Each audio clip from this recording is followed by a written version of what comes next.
ناظرین، نبی کریم رؤوف الرحیم صلی اللہ علیہ وآلہ وسلم کے دور میں جب مسلمان مکہ سے مدینہ ہجرت کر کے پہنچے تو یہاں پر یہودی قوم پہلے سے آباد تھی۔ یہاں ایک یہودی عورت نے ایک پراسرار بچے کو جنم دیا جس کا نام صاف ابن سیاد رکھا گیا۔ یہ بچہ پیدائشی طور پر کانا تھا۔ یہ بچہ مسلمانوں کے بچوں کے ساتھ کھیلا کرتا۔ اپنی کچھ عادتوں اور شکل و صورت کی وجہ سے یہ لڑکا پورے مدینے اور اس کے آس پاس کے علاقوں میں مشہور ہونے لگا، اور وہ عادتیں یہ تھی کہ یہ لڑکا اپنے اوپر وحی آنے کا دعویٰ کرنے لگا۔ وہ عجیب و غریب اور پراسرار قسم کی چیزوں کو نہ صرف دیکھنے کا دعویٰ کرتا بلکہ لوگوں کو بھی اس کے بارے میں بتایا کرتا۔ اس کی ماں پریشان ہو کر رسول کائنات امام الانبیاء جناب محمد رسول اللہ صلی اللہ علیہ وآلہ وسلم کے پاس گئی اور اپنے بیٹے کا سارا حال ان کے سامنے بیان کر کے رسول اللہ صلی اللہ علیہ وآلہ وسلم سے گزارش کی کہ ایک بار آ کر اس کا معائنہ کر لیں۔ ایک دن جناب محمد رسول اللہ صلی اللہ علیہ وآلہ وسلم اپنے صحابہ کے ساتھ اس کے گھر پہنچے۔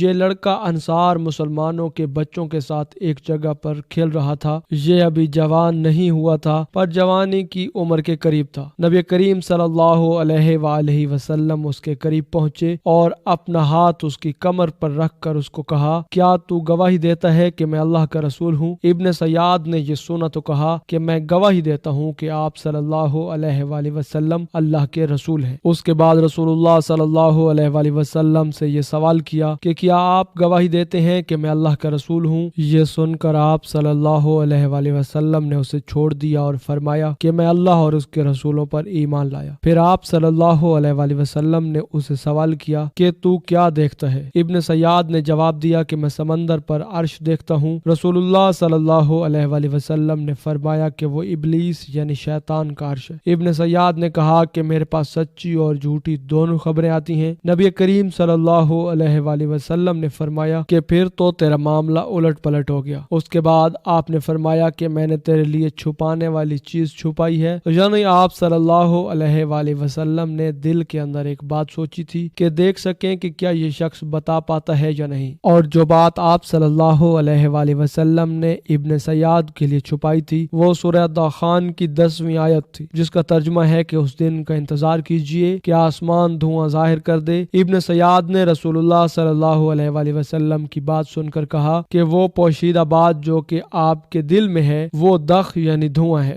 نبی کریم صلی اللہ علیہ وآلہ وسلم نے یہ سن کر فرمایا کہ دور ہٹ، تو اپنی اوقات سے آگے ہرگز نہیں بڑھ سکے گا۔ اصحاب نے یہ صورتحال دیکھ کر نبی پاک صلی اللہ علیہ وآلہ وسلم سے عرض کی کہ اے اللہ کے رسول، اگر آپ اجازت دیں تو اس کی گردن اڑا دی جائے۔ رسول اللہ صلی اللہ علیہ وآلہ وسلم نے فرمایا کہ نہیں، اگر یہ ابن سیاد آخری زمانہ یعنی قیامت سے پہلے کا دجال ہے تو پھر تم اسے قتل نہیں کر سکو گے، کیونکہ اس کو قتل کرنا تو صرف اور صرف حضرت عیسیٰ علیہ نبینا علیہ السلام کے لیے تقدیر میں لکھا جا چکا ہے، اور اگر یہ وہ دجال نہیں ہے تو پھر اس کو قتل کرنے میں تمہارے لیے کوئی بھلائی نہیں ہے۔ دراصل یہ لڑکا بہت ہی بڑا شیطانی جادوگر تھا۔ اسے ابلیس کی تائید حاصل تھی۔ اس کے شیطانی جنات اسے تمام خبریں سچ اور جھوٹ ملا کر بتایا کرتے، کیونکہ جنات انسان کی سوچ کو بھی پڑھ سکتے ہیں، مگر تب تک جب تک انسان کو خود پتہ ہو کہ اس نے کیا سوچا ہے۔ وہ غیب کی باتیں نہیں جانتے، اسی لیے اللہ کے رسول صلی اللہ علیہ وآلہ وسلم نے فرمایا تھا کہ تو اس سے آگے نہیں بڑھ سکے گا۔ اس کے علاوہ وہ شیطان کا تخت بھی پانی پر دیکھ سکتا تھا، جیسا کہ اللہ کے رسول صلی اللہ علیہ وآلہ وسلم نے فرمایا تھا کہ شیطان اپنا تخت سمندر پر لگاتا ہے اور ہر روز اس کے چیلے اس کے پاس خبریں لے کر آتے ہیں کہ کیسے انہوں نے انسانوں کو گمراہ کیا، مگر شیطان سب سے زیادہ خوش اس وقت ہوتا ہے جب کوئی شیطانی جن آ کر یہ کہے کہ میں نے میاں بیوی کے درمیان لڑائی کرائی ہے۔ ابن سیاد نبی کریم رؤوف الرحیم صلی اللہ علیہ وآلہ وسلم کے دور کا ایک بہت بڑا فتنہ تھا، جس میں مسلمانوں کو مبتلا کر کے ان کا امتحان لیا گیا، اور اس کے حالات کیونکہ اس وقت کے لوگوں سے بالکل الگ تھے، اسی بنا پر صحابہ کرام کے درمیان ان کی حیثیت کے بارے میں بہت زیادہ اختلاف موجود تھا۔ حضرت عبداللہ ابن عمر رضی اللہ تعالی عنہما کہتے ہیں کہ ایک دن نبی کریم رؤوف الرحیم صلی اللہ علیہ وآلہ وسلم کھجور کے ان درختوں کے پاس تشریف لے گئے جہاں پر ابن سیاد موجود تھا۔ اس وقت آپ کے ساتھ آپ کے انصاری صحابی حضرت ابی ابن کعب رضی اللہ تعالی عنہما بھی موجود تھے۔ آپ صلی اللہ علیہ وآلہ وسلم چھپ کر اس کی باتیں سننا چاہتے تھے کہ وہ کیا کہتا ہے اور کس سے باتیں کرتا ہے۔ ابن سیاد ایک چادر کے اندر لپٹا کچھ پڑھ رہا تھا، اس کے ہونٹ ہل رہے تھے۔ اسی دوران اچانک سے ابن سیاد کی ماں نے آپ صلی اللہ علیہ وآلہ وسلم کو دیکھ کر کہا، ابن سیاد، یہ محمد ہے، یعنی محمد ہمارے پاس تشریف لائے ہیں۔ یہ سن کر وہ اٹھ کھڑا ہو گیا۔ اللہ کے رسول صلی اللہ علیہ وآلہ وسلم نے فرمایا، اگر اس کی ماں ایسا نہ کرتی تو آج اس کی حقیقت مجھ پر واضح ہو جاتی کہ کیا یہ واقعی دجال ہے یا پھر کوئی جادوگر یا کوئی شعبدہ باز ہے۔ مدینے کے لوگ تو اسے شیطانی جادوگر کہا کرتے تھے، مگر اللہ کے رسول صلی اللہ علیہ وآلہ وسلم نے اس بارے میں خاموشی اختیار کی، اور اس کی وجہ یہ تھی کہ آپ صلی اللہ علیہ وآلہ وسلم کو اللہ سبحانہ و تعالیٰ کی طرف سے اس بارے میں کوئی وحی نازل نہیں کی گئی تھی کہ اس کی حقیقت کیا ہے۔ اس لیے کچھ صحابہ کرام تو اسے دجال ہی کہا کرتے تھے، مثلا حضرت جابر بن عبداللہ، مگر آپ صلی اللہ علیہ وآلہ وسلم نہ اس بات کا اقرار کرتے اور نہ اس سے انکار۔ نذیر ابن سیاد خود کہا کرتا تھا کہ وہ دجال نہیں ہے۔ اس کی ماں اور اس نے خود بعد میں اسلام بھی قبول